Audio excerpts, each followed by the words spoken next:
project car or you wanted to do some maintenance on your daily, this is the time to do it. Okay, regarding my variable intake system installation, I've been driving my car a little bit to find out what how it performs and what it does. And initially I set it up so that the intake is closed between 2200 RPM to up to 3500 RPM.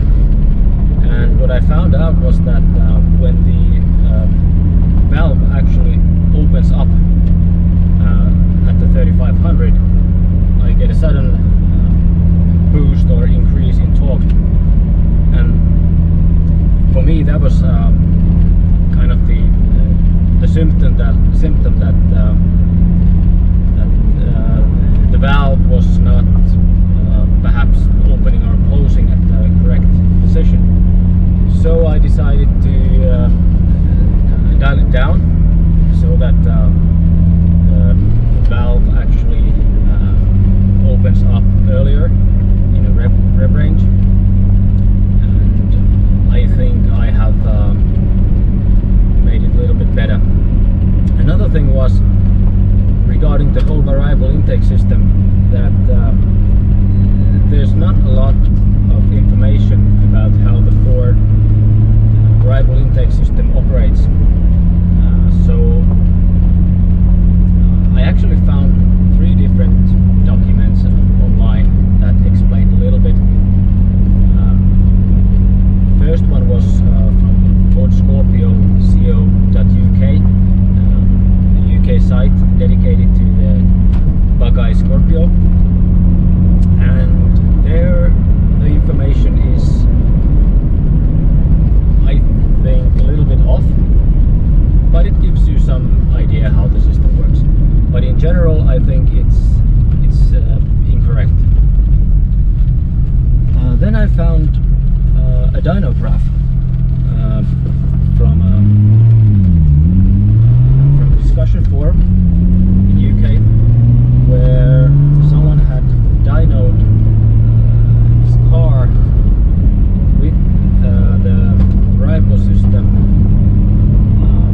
open throughout the whole rev range and closed throughout the whole rev range, and overlaid those dyno graphs on top of each other. That was really interesting. That shows the correct position where the intake should be open and closed. But that's not the whole story. There's nice sunset. I also found, I think it's a Ford maintenance documentation about the variable intake system. And although the numbers are, or the scale is different, it's in metric, whereas the earlier dyno graph was in imperial. It's really similar in form. And what's explained there is that the variable intake system actually remains offline until you have correct demand for power, and that made it a little bit tricky to set up in my buyback ECU.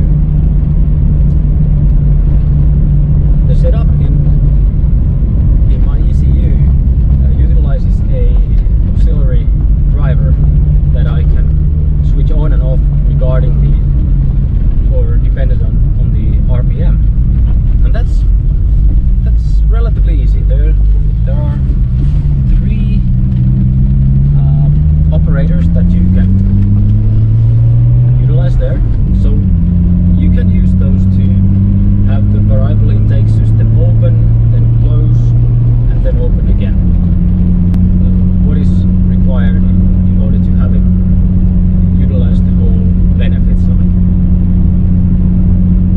But there's no place to put the demand for load. For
project I'm going to take is a exhaust muffler cutout or valve.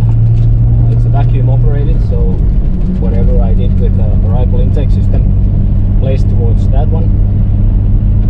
And also I want to have it button operated, so that when I want to, I can make some noise, and when I want to be quiet